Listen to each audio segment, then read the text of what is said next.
নির্বাচনী হাওয়া বইছে হাওড় ও পর্যটনের জেলা সুনামগঞ্জে। যোগাযোগ, শিক্ষা, স্বাস্থ্য, আর্থ সামাজিকতার সূচক সহ নারী নেতৃত্বে পিছিয়ে থাকা এই জনপদে নির্বাচনী আবহে পুরুষের তুলনায় নারীদের অংশগ্রহণ কম। তবে এবারের জাতীয় নির্বাচন ঘিরে প্রত্যাশার কমতি নেই সচেতন ও কর্মমুখী নারীদের মধ্যে। নারী শিক্ষা, কর্মসংস্থান ও নারী অগ্রাধিকারকে গুরুত্ব দিয়ে নেতৃত্ব বাছাইয়ে ভূমিকা রাখতে চান এই অঞ্চলের নারী ভোটাররা।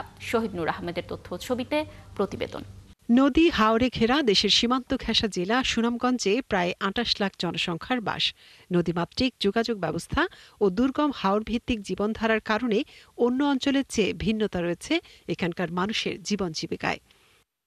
এছাড়া যোগাযোগ, শিক্ষা, স্বাস্থ্য ও অর্থনৈতিক সূচকে তলানিতে অবস্থান এই জেলার, যেখানে সবচেয়ে পিছিয়ে রয়েছে নারী সমাজ।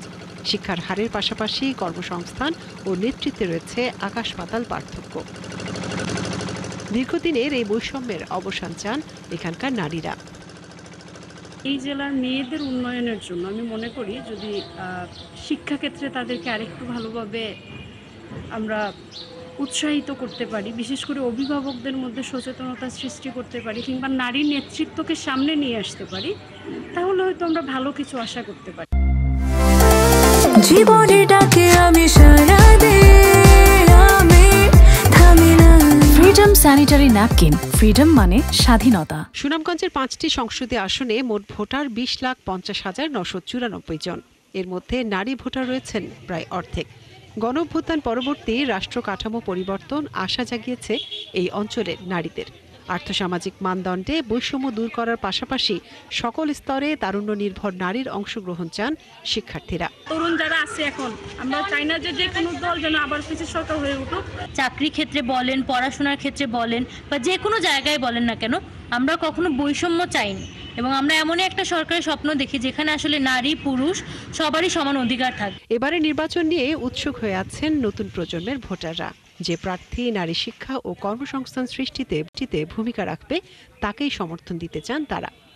আমি আসলে কোনো সময় ভোট দেই নাই, কিন্তু আগামীতে আমি দিব, এবং আমি এমন একটি দলকে বা এমন একটি সরকারকে ভোট দেব যিনি আমাদের মতো নারীদের নিয়ে চিন্তা ভাবনা করবে। আমরা চলাফেরার কোনো সুযোগ সুবিধা না, মানে আমরা যেটা চাই যে সামনে যে সরকার আসবে আমরা ছাত্রছাত্রী সুযোগ সুবিধা করে দেওয়ার জন্য। এই সরকার আসলে তরুণদের শিক্ষা নিয়ে চিন্তা করবে, বলতে চাকরি নিয়ে করবে, চিন্তা করবে, চাই আমাদের পাশে দাঁড়াতে। আমরা এদিকে নারী উদ্যোক্তা ও সংগঠকরা বলছেন, বিগত সরকারের আমলে নারীদের কর্মসংস্থান সৃষ্টিতে তেমন উদ্যোগ নেওয়া হয়নি, তাই বেড়েছে বেকারত্ব।